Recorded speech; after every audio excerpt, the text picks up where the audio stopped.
penulis semua, kalian pasti sudah tahu ya tentang kabar ISBN belakangan ini yang cukup membuat heboh dunia kepenulisan. Seperti yang kita telah ketahui ya, beritanya di Indonesia itu sedang mengalami pelonjakan penggunaan ISBN yang sangat tinggi, yang mengakibatkan persediaan ISBN yang diberikan dari pusatnya, yaitu dari London sana, semakin menipis. Istilah gampangnya, kuota ISBN di Indonesia tuh jauh lebih cepat habis dari negara lain sebelum kurun waktunya tiba. Nah, dari fenomena ini terjadilah saling menyalahkan dari berbagai pihak. Misalnya nih, dari salah satu pihak katanya gara-gara banyaknya buku fiksi yang kualitasnya kurang bagus dan tidak layak diberikan ISBN. Kemudian ada lagi yang menyatakan kalau ini semua terjadi gara-gara kalangan pribadi yang hanya mencetak bukunya sedikit tapi ingin di ISBN-kan. Nah, pihak lain juga berkata, semua ini gara-gara tugas kuliah atau syarat kenaikan pangkat yang mengharuskan menerbitkan buku ber-ISBN. Padahal juga untuk kalangan pribadi dan dicetaknya juga sedikit. Nah, akhirnya dari saling menyalahkan ini, fenomena yang namanya kelangkaan ISBN ini belum selesai. Selama berbulan-bulan terakhir ini, semua penerbit merasakan ISBN lama sekali turunnya. Bisa dibilang seperti langka lah ya.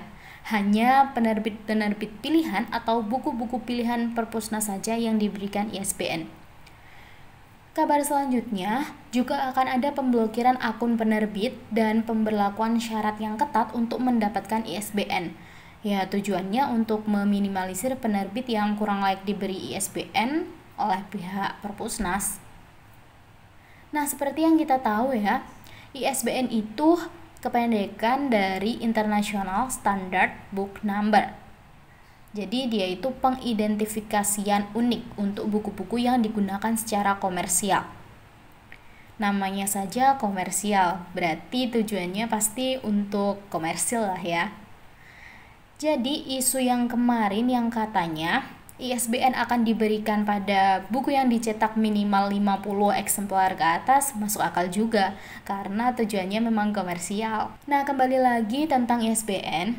Jadi ISBN ini gampangnya dia itu adalah identitas buku secara internasional seperti NIK pada KTP kita. Jadi ISBN ini hanya identitas saja ya dan tidak mempengaruhi kualitas buku atau tidak ada patokan kualitas buku. Jadi misal ada buku yang diterbitkan tanpa ISBN itu belum tentu kualitasnya tidak bagus.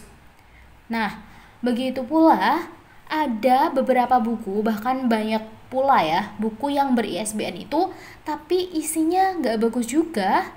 Dan mungkin ada beberapa yang seharusnya tidak layak diberikan ISBN ya. Kemudian menurut saya, ISBN itu juga tidak akan mempengaruhi penjualan buku. Jadi belum tentu buku yang tidak ber-ISBN itu penjualannya akan rendah atau tidak laku. Kecuali kalau buku tersebut dijual di toko buku ya, maka dia wajib ber-ISBN.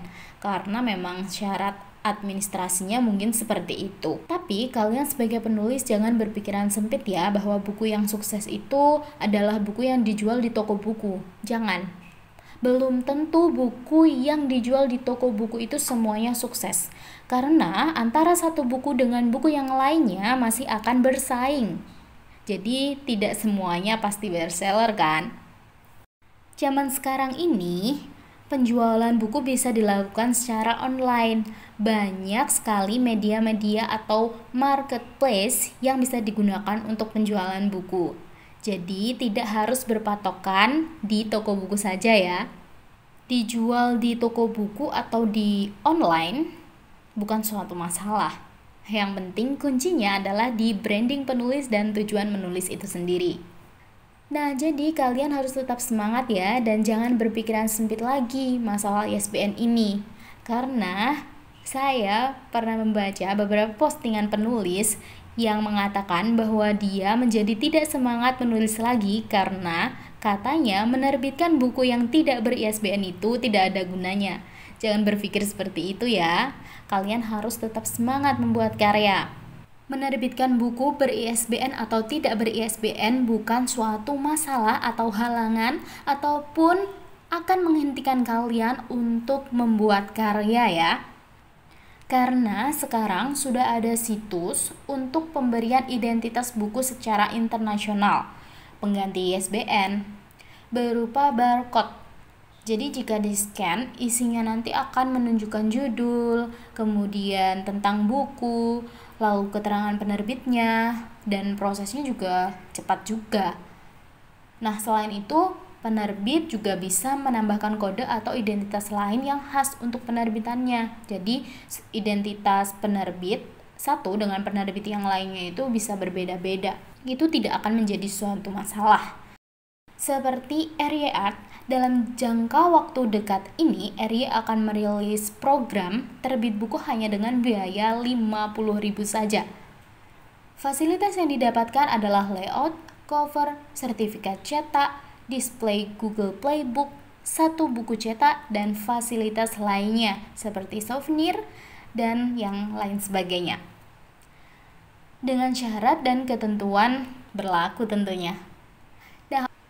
Nah, untuk masalah identitas pengganti ISBN, RY akan menggunakan QRCBN, yaitu barcode penerbitan buku yang akan memberikan identitas secara internasional juga. Selain itu juga dilengkapi dengan barcode yang terintegrasi dengan YouTube yang akan memberikan gambaran mengenai isi bukunya. Menarik kan? Nah, untuk info mengenai program ini, silahkan kalian mengikuti sosial media RY, baik itu di Instagram, Facebook, YouTube, atau TikTok. Jangan sampai ketinggalan karena program ini diinisiasi hanya untuk menyambut subscriber YouTube kita menuju 300 subscriber. Oke, sekian dulu ya pembahasan tentang ISBN-nya. Jika ada yang kurang, salah info, atau pertanyaan tentang ISBN dan penerbitan buku, kalian bisa komen di kolom komentar ya.